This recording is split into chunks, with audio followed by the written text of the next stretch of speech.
ओम शांति।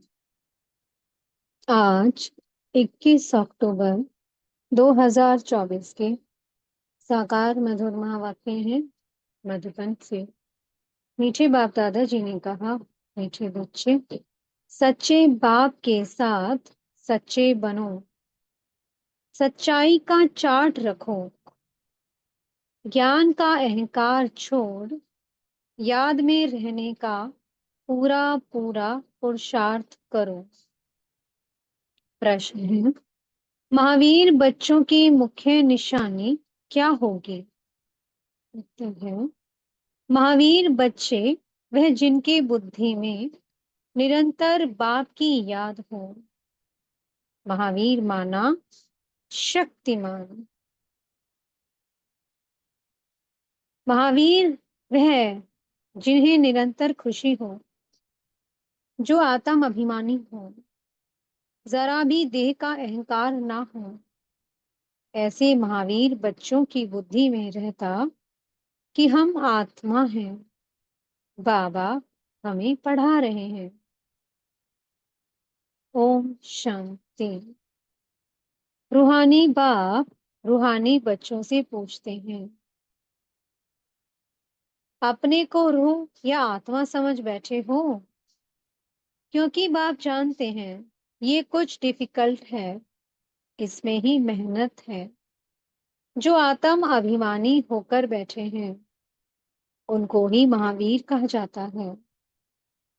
अपने को आत्मा समझ बाप को याद करना, उनको महावीर कहा जाता है।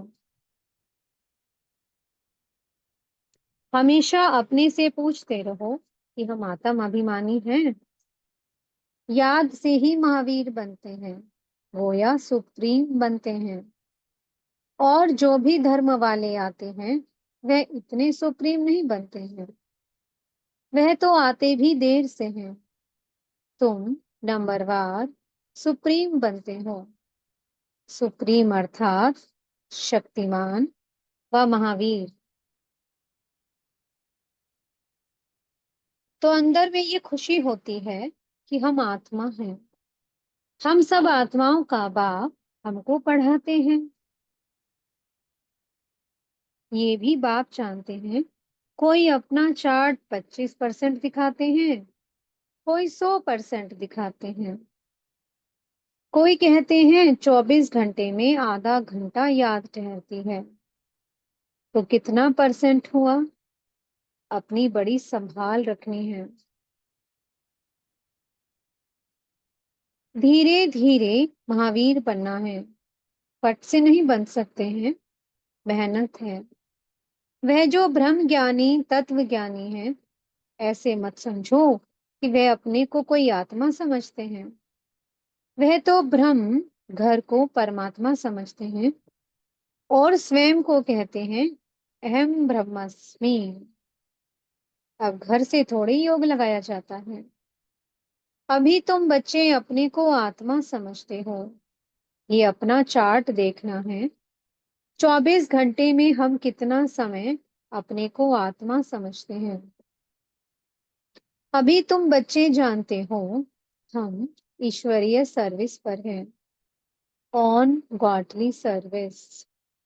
यही सबको बताना है कि बाप सिर्फ कहते हैं मन मना भव, अर्थात अपने को आत्मा समझ मुझे याद करो। ये है तुम्हारी सर्विस। जितनी तुम सर्विस करेंगे उतना फल भी मिलेगा।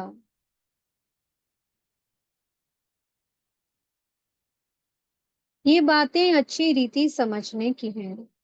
अच्छे अच्छे महारथी बच्चे भी इस बात को पूरा समझते नहीं हैं। इसमें बड़ी मेहनत है। मेहनत बिगर फल थोड़े मिल सकता है। बाबा देखते हैं, कोई चार्ट बनाकर भेज देते हैं, कोई से तो चार्ट लिखना पहुंचता ही नहीं है। ज्ञान का अहंकार है।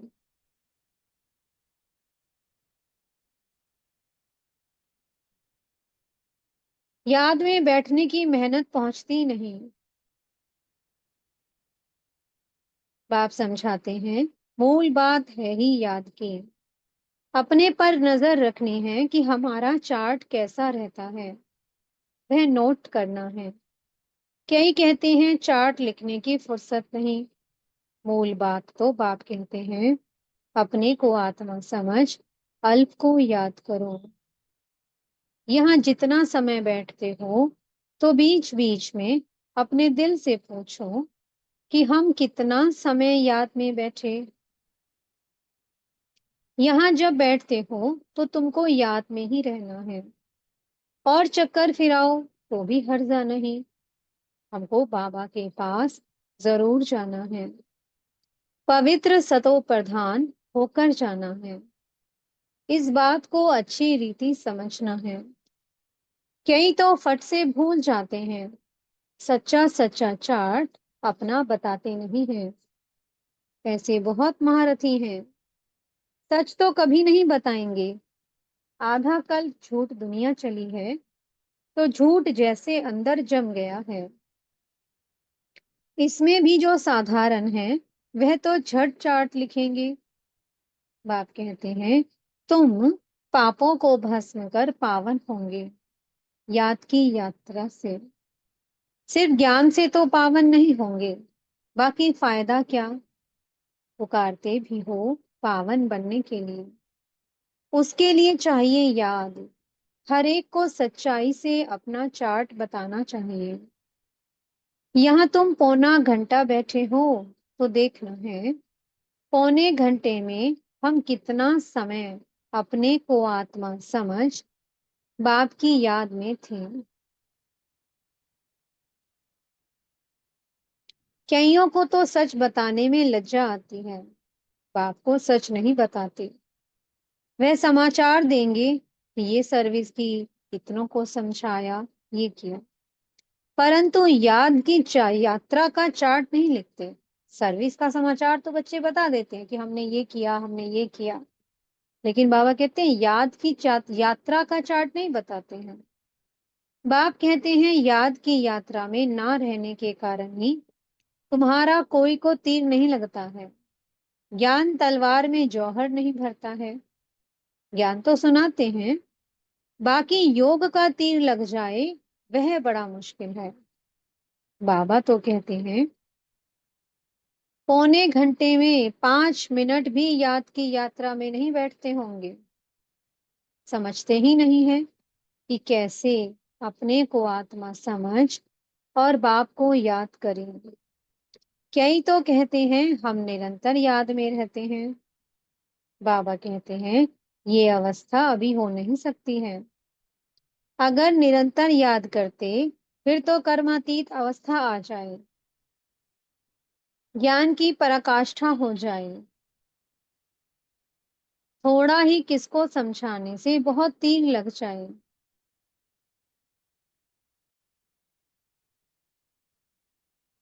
मेहनत है ना, विश्व का मालिक कोई ऐसे थोड़े ही बन जाएंगे। माया तुम्हारी बुद्धि का योग कहाँ ना कहाँ ले जाएगी। मित्र संबंधी आदि याद आते रहेंगे। किसको विलायत जाना होगा, तो सब मित्र संबंधी, स्टीमर, एरोप्लेन आदि ही याद आते रहेंगे। विलायत जाने की जो प्रैक्टिकल इच्छा है, वह खींचती है। बुद्धि का योग बिल्कुल टूट जाता है। और कोई तरफ बुद्धि ना जाए, इसमें बड़ी मेहनत की बात है। सिर्फ एक पाप की ही याद रहे, ये देवी याद ना आए। ये अवस्था तुम्हारी पिछाड़ी को होगी।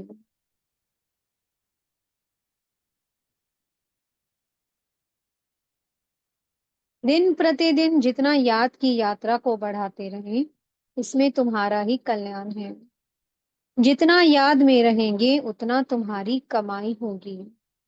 अगर शरीर छूट गया, फिर ये कमाई तो कर नहीं सकेंगे। जाकर छोटा बच्चा बनेंगे, तो कमाई क्या कर सकेंगे।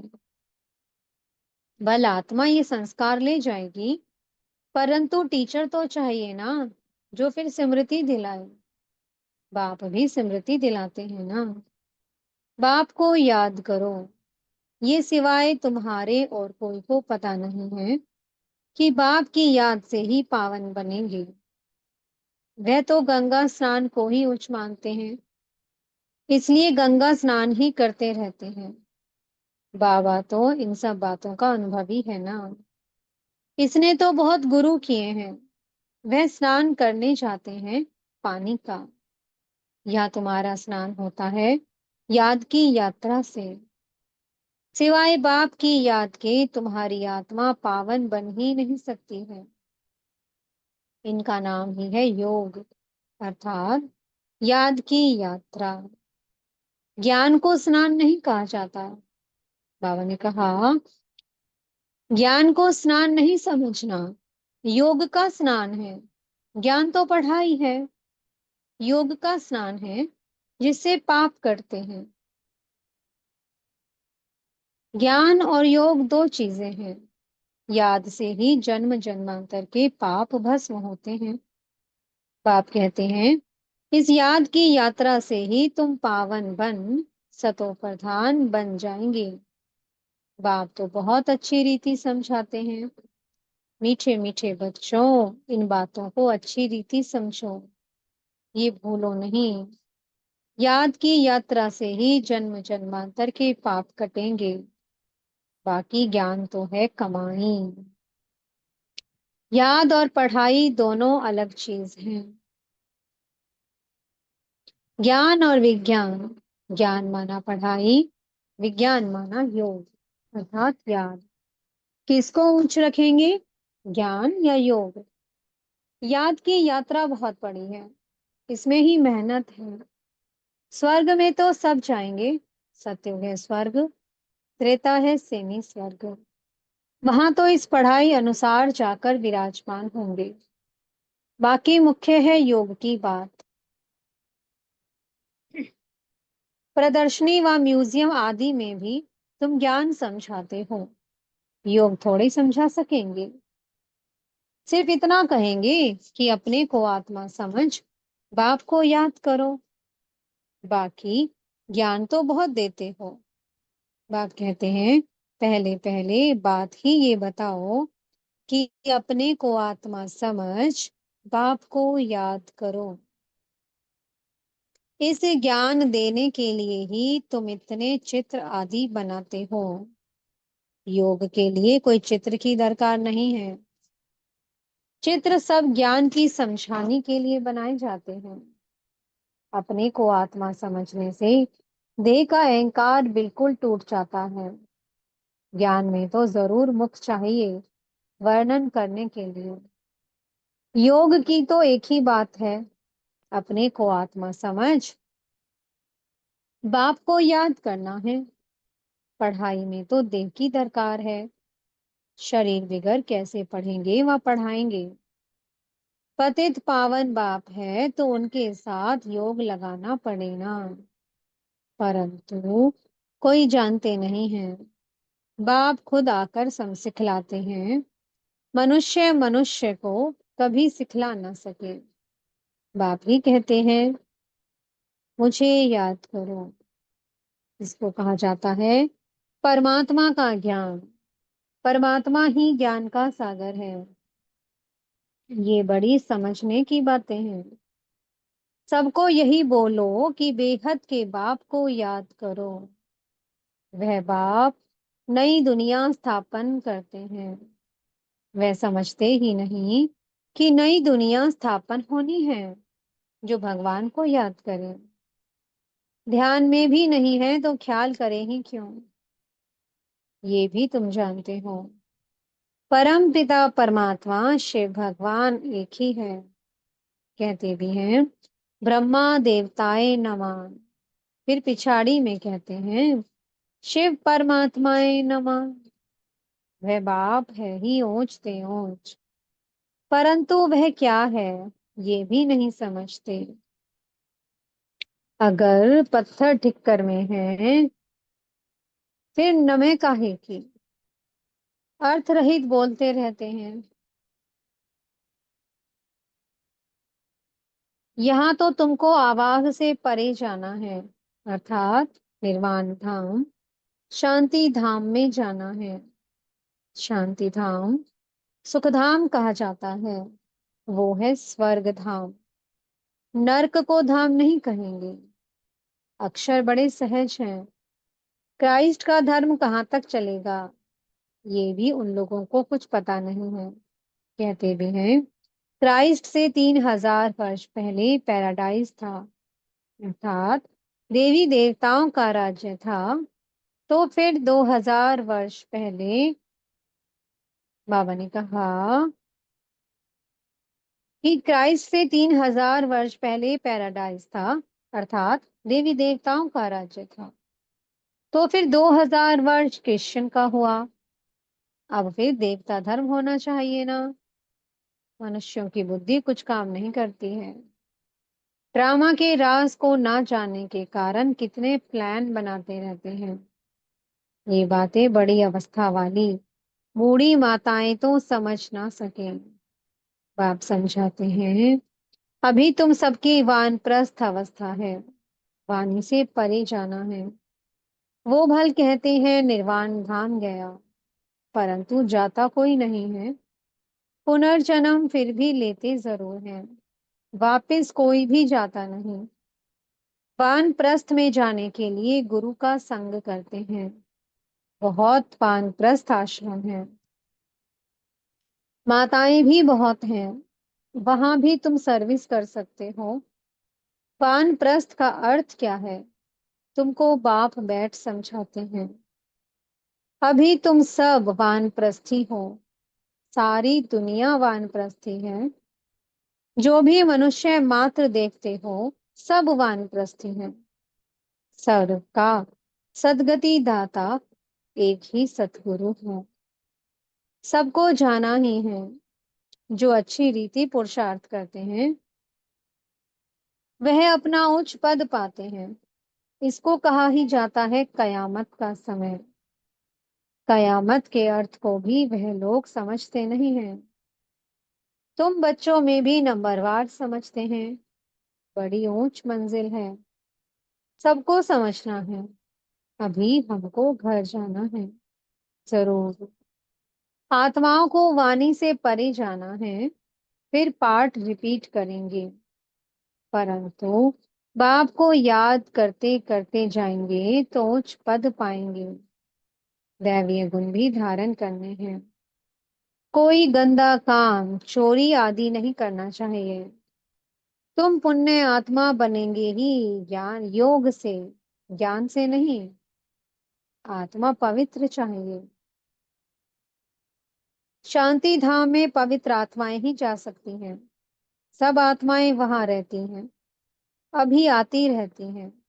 अब बाकी जो भी होंगी वो यहाँ आती रहेंगी। तुम बच्चों को याद की यात्रा में बहुत रहना है। यहाँ तुमको मदद अच्छी मिलेगी। एक तो का बल मिलता है ना। तुम थोड़े बच्चों की ही ताकत काम करती है। गोवर्धन पहाड़ दिखाते हैं ना, उंगली पर उठाया।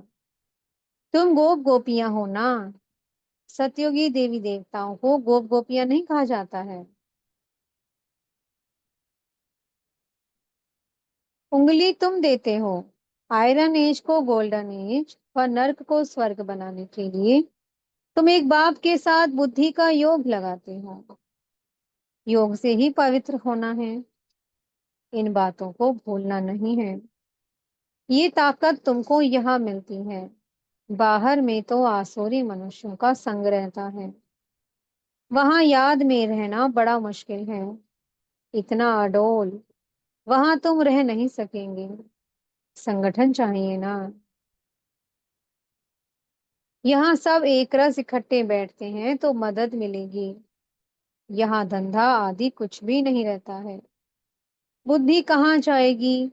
बाहर में रहने से धंधा घर आदि खींचेगा जरूर। यहाँ तो कुछ है ही नहीं। यहाँ का वायुमंडल तो अच्छा शुद्ध रहता है। ड्रामा अनुसार कितना दूर पहाड़ी पर आकर तुम बैठे हो।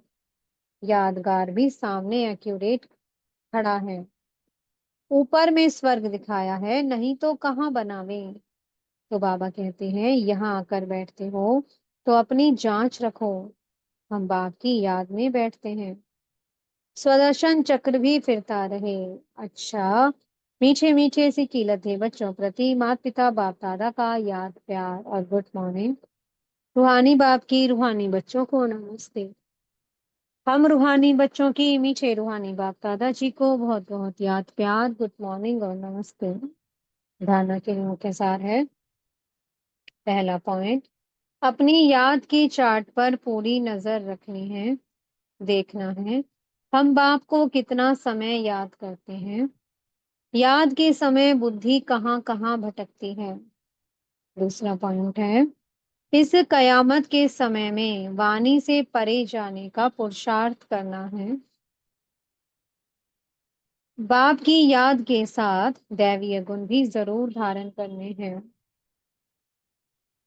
कोई गंदा काम चोरी आदि नहीं करना है। मीठे सतगुरु जी वरदान दे रहे हैं। व्यर्थ व डिस्टर्ब करने वाले बोल से मुक्त डबल लाइट अव्यक्त फरिश्ता भव। अव्यक्त फरिश्ता बनना है तो व्यर्थ बोल जो किसी को भी अच्छे नहीं लगते हैं उन्हें सदा के लिए समाप्त करो। बात होती है दो शब्दों की, लेकिन उसे लंबा करके बोलते रहना ये भी व्यर्थ है।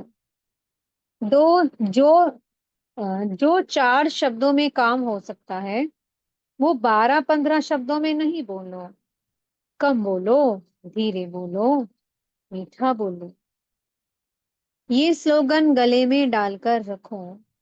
व्यर्थ व डिस्टर्ब करने वाले बोल से मुक्त बनो तो अव्यक्त फरिश्ता बनने में बहुत मदद मिलेगी। स्लोगन है, जो स्वयं को परमात्म प्यार के पीछे कुर्बान करते हैं सफलता उनके गले की माला बन जाती है। ओम शांति। बहुत बहुत शुक्रिया प्यारे प्यारे हमारे मीठे मीठे बाप दादा जी का। ओम शांति।